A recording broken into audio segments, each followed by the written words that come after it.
your director, Henry Alex Rubin's Murder Ball, I thought was a fantastic documentary that he made before this film. Yeah. Directing this film, directing his first feature narrative, what was that like for you as an actor working with a documentary director? Well, that was my question. Like after reading the script, I was blown away by the script when I read it, and I asked my agent, was like, who's directing this? I think this is brilliant, and they said that Henry was going to do it, and I'd seen Murder Ball, and I thought it was fantastic. But as I'm sure you know, like there are fantastic documentary filmmakers that can't direct actors at all. So there's no guarantee that that person is going to be a great narrative filmmaker. But I was in New York shooting What Maisie Knew at the time, and Henry lived next door to my hotel. Oh, wow. His apartment was literally the building next to my hotel. So he would pop over, and we would just sit and talk about Derek and Cindy, the relationship, and I mean, he's such an intelligent guy, and the way he wanted to tell this story, the way he just cared so much about Derek, that I mean, and that's always how it starts. Like the decision, like, are you gonna do something or not, is that feeling of, I love this material, I love this character, and I want to be down in the trenches with this filmmaker, you know? Is that really what comes to the decision process for you? It's the director and the script, I would imagine, both? Always. I mean, it's obviously a combination of that, the co-stars, who you're going to work with, but without a great director that you're excited about, and without a great script, a great story, I mean, it's a good you're start. Lost. Yeah, exactly. You want that as the kind of the pillar to start with.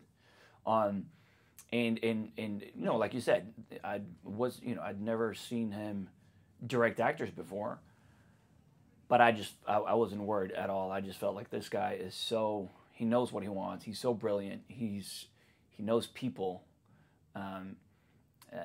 that, you know, and I've been very wrong before, but I was very right this time. Yeah. It was such a pleasure working with him. Hands, yeah. Frank Grillo has been one of my favorite actors for a long time. He's and awesome. He's finally getting a lot of notice, a lot of attention. And he really what was it like it. working with him in this? Because he was I great. love Frank. Such a just really cool guy. You know, genuine and sweet and lovely, and a very generous actor, very open, very playful. I mean, we were so lucky to be working with him. Yeah, and you had Paula Patton, which is not so bad, playing your wife. No, I was very lucky to have those two, and then Mickey Nyqvist plays Schumacher from the Swedish girl with a dragon tattoo, and who's actually a friend of mine. I'm also from Stockholm, and we live 3 blocks away from each other in South Stockholm, so I've known him for many years, but we've never worked together, ironically, in Sweden. So cool. It was so much fun to be up in Yonkers in New York working with him. Holding a gun in his face. Yeah, it's so fun. Shoot your friends. Yeah. The moral I kind of take away from this film is almost a cautionary tale about the internet. And you really need to be careful what you're doing on the internet and who you're talking to. And I mean, is that sort of the message? In a way, but it's also not. When I read it, when you tell a story like this, it's very important that it's not didactic, that it's not preachy, that you're not like, all right, we get it, because we're not. I mean, the internet is great. Right. Like if you talk to any of the other actors or Henry, we're not saying like, oh, the big bad internet, stay away from it. Right. That's not the root of the problem. Well, if you look at Cindy and Derek, like their relationship, that's not why they're not connecting with each other.